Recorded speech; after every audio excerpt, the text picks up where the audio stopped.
tu ni nu te ni a hi to kitoni na nu te teng teng za tang na ka hon pia a ito pa Jesu Christ binina I na chibai ka hon bu ka he ni som khong pai pan lel April ni som thum ni a thu kana sim kha ka hi le nu pa khatina atau luya apayu chi a hi lamka thil tunga hi a hiya nu pa tigil oi huai ka sakeya hima le vamo sakluat didanina ka koi tuan ke hi azia ka hi le nume a hi zia kina akichia tuabana lockdown zia ka nek le tak haksat na zia china akigel a hi nume hai zia ka pasal de ma na pi nume hong piang khak chianga lung kham hoi ma leng hi khamai thei puchia zia kina amau tung thu gen sao som hi ke hima le nu le pa din mun na mai lo a hi haksa hi chi lungsima hon musaka hi hoi zia kina tu ne na nu le pa din mun haksa a hi chi ipok kom komina nu te din mun kisak thei huai din mun nu te pa ta huai a hi danu saulo again ka uta to bana han thon na thu saulo to gen leng che hong ki sa ka hi to ding ina Exodus bungni na chang khata ki pana chang kwa tan ide a hi a chang khat le chang ni simphot ding wan levi ina pan pasal khat apai hia a levi tanu zi ina ane hi wai numein naw apaya tapa aneya naw pang mel hoi a hi chi athein khathum asel ta hi Israel te kanana ki panina aigupta avalut khawa wai Joseph huna hi a kialzia ka avalut khawa hi mikhwal avalut hi ma leu agam nei mi te sangina avahaw zowa aha zowa ahong tam zowa hi uchi ziang maina agam nei mi te na ahon hupulwa wai takina faroin thuswa ahon bola Hebrew naw pang pasal sia tha ding nai luya pai ding china ahon ge na hi uchi hunina mosi dena alai siang thawai sim mosi hong pianga anumin Jacobet ahia yai anuna thupuk na ris ahon la a khathum mong ahon sel ta hi til sel ki chilak laka naw ngek sel na mai din ka ging ta ke hi amawa phok na nei na sa thei da thei ki pak thei ai zia kuna yai naw ngek va sel ding chi top pen suang ai kele sing sel hileng anuam dinga naw ngek sel hak sa dinga hi na asa khun agil kial hun adang ta khunina hong kap dinga anule pa din boy wai ma ding chi I thei sa hi nu ten ta te kem na nakipa kwa ta te na dei thowa puche nakipa pi tu kuna ta te kem na lung kham na ding haksan na ding tampi tak na tua kwa hi ta kem na ana mai ke chi haksa chi ta ten ka hon thei piwa pa ten leng a hon thei piwa himale a hon thei pi tan lel ka hiwa athuak te athuak mo swa no nu te na hiwa hi Jacobetin mosi asel thei tan khathum mong asela puchi no ina thildang ahon ngai to ta hi chang thum na le chang li na asel zo no lo takin hai phek bom a bol saka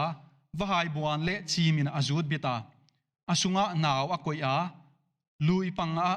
lo pakoma akoi hi asangam nu banghong swak hiam chi theidingin gamla kwama ading hi yaya lai siang tho sun mi te na ai kele thu gen mi khen khatina again danu na yai hunin Jacobetina thang thu ahon su ta nowa hun lai ahon ngai to a nowa te ain kwano bang chi swa ta ku hiam longa suak ta wa hi tui chim tun laya long aswa tang na wa hi wai jiang mai na ken leng katapa kep na ding abit na ding ina long neu bom kabol sak ding achia huchina mosi sel na ding bom ahon bol achi wa hi Jacobet din mun ding ngai to him taleng waya ata hil hial ama si sana suak hil hial khat koi hiak soma bom bol uchi hunina alung sima bang angai to him dia wai boma ata apom lai angek lai siala uchia bom la a luino la lo pala ka avakoi hiak laina ki tui bangza aseng dia bangzia ka ama ama in agala ki pana en kai lowa atanunu mo siu miriam bangzia ka en kai saka ke suang tu anamai maya nu khatin ata hil hial keplo don lowa om ding wai agala et tho mai ding ngai ngam lowa wai ziak ma a midang en kai da sol hidin ka ying ta hi nu ten ta te tunga lungsim tampi na sengwa ngai tu ana tampi na sengwa tha le zung sum le pai tampi tak na sengwa hi mosi tunga anu zakobet pan khang na za tunia na ta te tunga pang nu te tunia nu te no te na hi wai hi wai ziakina kahon pa to ya no ziakina pathian ka phata hi nu ten hi chituka ta te adinga kipehia a pan la hima leu china na ta te mosi kabang vek kewa a hian khat lungkia khwai pi tha zoi hwai pi ka mu hi wai ziang mai na yaite tang thu ma ki panina sauloin ki han thon lai leng ka uta hi changa ki pana chang kwa ki ka paro tanu luya ki silding in ahong pai suka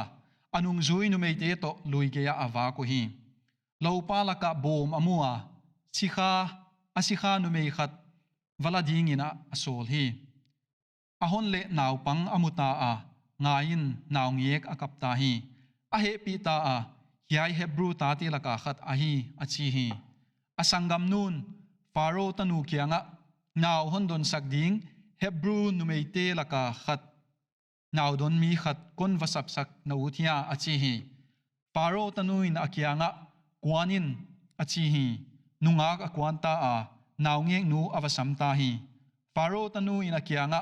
hiai naw la in la hondon sakin nalo kon peding achi hi huchi in huai no me in naw alata a adon ta hi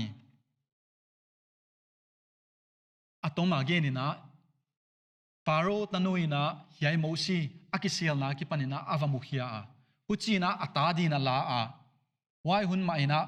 miriam avapaya naw ngek adon ding hebrew no me conversion sak ding achia huchi na anuma ma avasama anuma main hiai mosi a hondon kha chi ai hiaya Jacobet ki pa ding dan ngai to sakim himleng ata sidinga akoi mangbang taka om laya akiem tu dingom wai akiem tu mi mai hello faro tanu faro in sunga khang to ding mosin maban hoi tak nei chi han thein akipak ma ding to kya hello ina ama to ata ki hen ding banga hisab angai to laina ama anaw don ding se sapina oma hi to kya hiloina anaw ama ta ma adon manina lo amu chi hilai hi bang chi to kina ki pak dia hathum paisa a ata mosi akep lai to tudin muna aki hiak dan khathum paisai na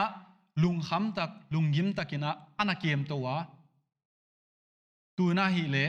zalen tak ki pak takina akem to dia tadinga hi ata akep zia ka ama adin mun law thong huai go ta om thei tha om thei huchi bang din mun na ana ding kha hi male tuna abel ata kem keile tha ding god ding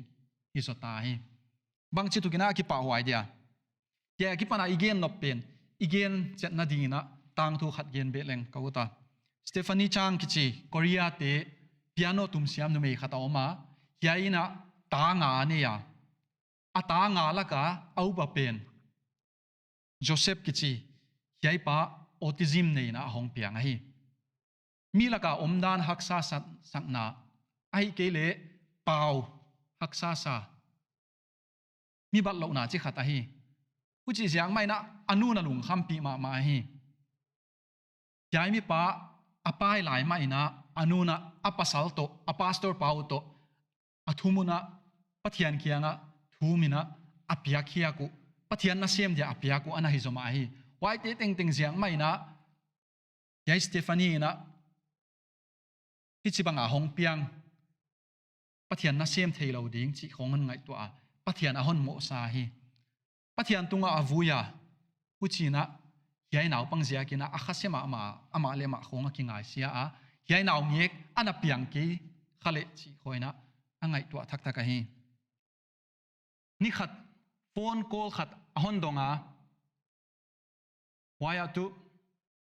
nata papa tuikia hi na hon del ngai dia hi china hospital a ki panina phone call ahon za hi puchi takina ama lenga vapaya amuna tun taka athu jak tu dakar somli legiat un kahon piao yai sunga nata papa